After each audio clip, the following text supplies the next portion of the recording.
Hey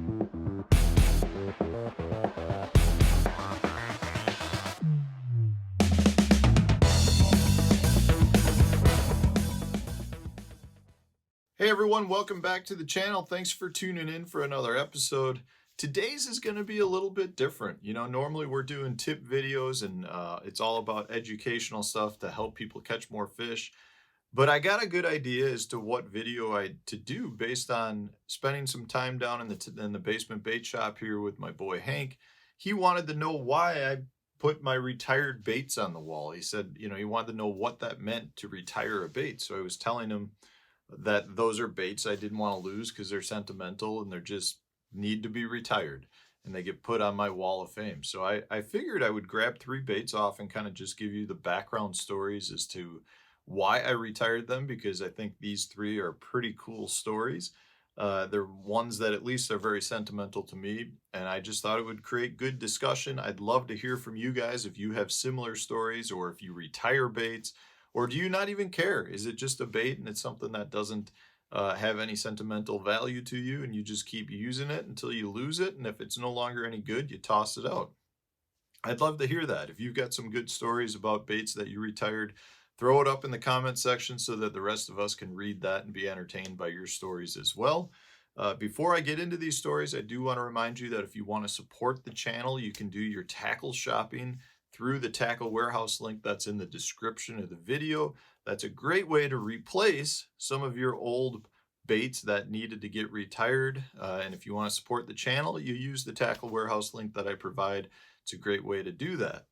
Okay, guys, so I've got 3 baits here that I want to talk about. These 3, they're all beaten up. The first one I'm going to start with is this old Rapala shallow running fat wrap. Hopefully you can see all the teeth marks, the holes in it. This bait has just been beaten up. The back hook hanger looks like it's ready to pull out. And this is a cool story because this bait is one of the first baits that I ever owned that I caught a pile of fish on. As you can tell, it's caught muskie, dogfish, all the bass, all different stuff, and it's just been completely beaten up. And the reason I throw this bait, I really don't throw it much anymore, but I probably should bring it back. It has to do with my dad. My dad is a huge shallow fat wrap fan, and back in the day, that was the bait that he primarily threw, and he would go out like every night when we were going to our small lake house in Indiana on Lawrence Lake outside of Plymouth, and he would go out and throw it and catch big bass all the time at night. So of course I had to have one as well, and this was mine, and you can tell it worked great. I caught a pile of fish on it. But there was one night I went out night fishing with him, and I hooked up with something really big, and my line broke. And I was like, there goes my, my favorite bait at the time. I was heartbroken because I lost a big fish and I lost my favorite bait. And it just was like, okay, well, that's no good. The next day, this was during the summer, the next day, my dad used to, for exercise, he used to swim across this lake. I mean, again, it was only 60 acres, so he would swim to one side and come back. Well, the next day, he was out swimming, and I don't really know how this happened, but came across a guy that was fishing and started talking to him while he was swimming in the water. And the guy went on to tell my dad that he had come across a very large bass that was on the surface and that had not survived. He had died, but in the fish's mouth was a bait. And my dad proceeded to go on and ask him if it was a gold-colored Rapala shallow running fat wrap, to the point where the guy said, that's exactly the bait. So the guy, my dad told the guy what had happened, and the guy gave the bait back to my dad, who then proceeded to swim back across the lake with a fat wrap in his hand and returned it to me. And that's how I got my bait back. And I can tell you that it is the exact bait because of all the holes in the top from a dogfish that I caught on it. And I got it back. I proceeded to use it for quite some time after that. Since then, I have definitely retired it because it's a bait I do not want to lose for lots of different reasons. But that is my story about how I lost and got back my shallow running fat wrap. Here's another good one. Kind of similar, not quite the same way, but it was a lost bait. This guy right here, which is one of the best Wisconsin river catching traps or lipless baits that you can find. This Berkeley War Pig in the, I think it's just the sexy shad color. Definitely has been put through the ringer. You can see, I mean, the nose on it is completely worn away. I mean, the bait is just completely destroyed, but I've caught a ton of fish on this. This bait I was using in a tournament. I was in my team partner's river boat. We were up fishing below some fast moving water, some rapids type stuff.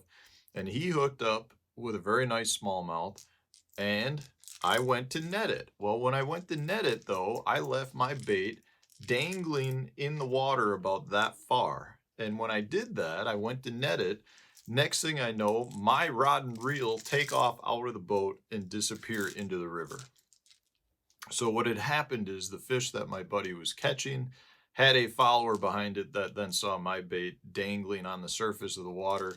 And next thing I know, I have a rod and reel just gone, skipping down the river. Well, about 2 hours later, I would say, maybe not quite that long, an hour, I ended up getting bit again on a war pig and fighting in a fish that was connected to this bait and my rod and reel. So not only did I land the fish, which turned out to be like a 13-inch smallmouth, I also got back the bait and my rod and reel and continued to fish with it the rest of the day. So that was a pretty good story. I've never caught a bait with a fish on it, let alone a fish connected to a bait connected to a rod and reel. So that was a first for me. I was pretty happy to have gotten that all back, even though that fish was not a legal fish for the tournament. It did kind of win me like $500 back with the rod and reel. All right, the last one here I want to talk about is just a punch rig that I've got. It's one of my big chip colored skirts that I like to tie. And then this is a old Zoom speed craw that I used to flip. This is going back to 2015. I was fishing it was the FLW tour at the time, and we started the year off at Lake Toho. And on the second day, I had 4 fish in my bag that were decent fish. I probably had like 10 pounds for 4 fish. And I was sitting outside to take off. I had about 10 minutes left to fish. I got back to the ramp, started fishing around the ramp, came up to a clump of hay grass, pitched this in there, and with 5 minutes to go, I caught a 7.5 pounder, which filled my limit out, gave me right around 18 pounds, bumped me up into the top 20, so I made the cut, which was pretty special because not only did I make the cut, every member of the Bridgeford fishing team made the cut that year that were in that tournament. Randy Blockett made the top 20, I made the top 20, Luke Clausen made the top 20, and Chad Randalls was fishing on the co-angler side, ended up winning that event.